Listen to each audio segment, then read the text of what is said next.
Maybe you have heard your girlfriend or other girls around you ever said, I will never have children in my life. And most people just smile, nod, and move on. Because deep down, we assume it's just talk. Because when the time comes, they will eventually become mothers. But today, the numbers are no longer backing up that assumption. In 2025, Singapore's total fertility rate fell to 0.87, the lowest ever record. That means for every 100 couples, only 87 children are born in total. For context, a society needs about 2.1 just to replace itself. At 0.87, each generation is less than half the size of the previous one. Without immigration, Singapore's resident population will shrink by roughly 50% within one generation, or to be more specific, about 24 to 25 years. And this problem isn't unique to Singapore. Across developed East Asia countries, Japan, South Korea, and Taiwan, fertility rates range from 0.7 to 1.3. Governments tried baby bonus, tax rebates, housing grants, childcare subsidies. South Korea alone has spent over $200 billion since 2006. Almost all this has failed. And Singapore's fertility rates dropped to 0.87. The debate quickly became political.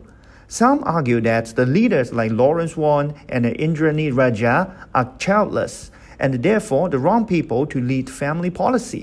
Political figures like Kelvin Chen and Donald Low pushed back against this argument, and on this point, I agree with them. Blaming childless leader is oversimplified, and more importantly, it distracts us from the real issue. The real mistake isn't comparing leaders, it's comparing generation without comparing conditions. I grew up in 1990s. My generation wasn't nearly as protected as children today. We played on hard concrete playgrounds. We shoved each other during games. We almost always had scratches on our knees and elbows. Minor injuries are normal. Parents didn't panic, they didn't even care. School didn't escalate everything into formal procedures. Today, children look very different. Children are physically safer, but parenting is far more intensive. Parents are expected to supervise constantly, intervene immediately, and manage risks that were once socially tolerated. Modern parenting requires continuous attention, emotional regulation, and accountability, and all of that translated into time, stress, and energy. This matters because parenting intensity is directly linked to the fertility decline. I'm saying that as a parent, I have a child, and having a baby is physically exhausting. Before school age, parents lose sleep constantly, waking up multiple times at night to feed, change diaper, and come crying. Studies show that new parents lose about 400 to 700 hours of sleep in the first year alone. During the day, it's feeding, preparing food, cleaning toys, supervising constantly, and accompanying the child. All while many parents are still expected to work full-time. Then there's the financial side. In Singapore, infant formula can cost $300 to $600 per month. Diapers can cost $150 to $300 per month. That's already nearly to $1,000 per month, before childcare, healthcare, and enrichment. Add baby equipment, milk warmer, sterilizer, stroller, safe gear, toys, and the cost compound quickly. Government estimated suggesting raise a child to age 21 in Singapore can cost $200,000 to $300,000, exclusive university. Some argue that domestic helpers solve the problem. Yes, hiring a helper may allow the mother to get some extra income, but this misunderstands human behavior. As Charlie Kirk once said, many mothers would rather spend time with their babies than leave them with the stranger. Parenthood isn't just an economic calculation.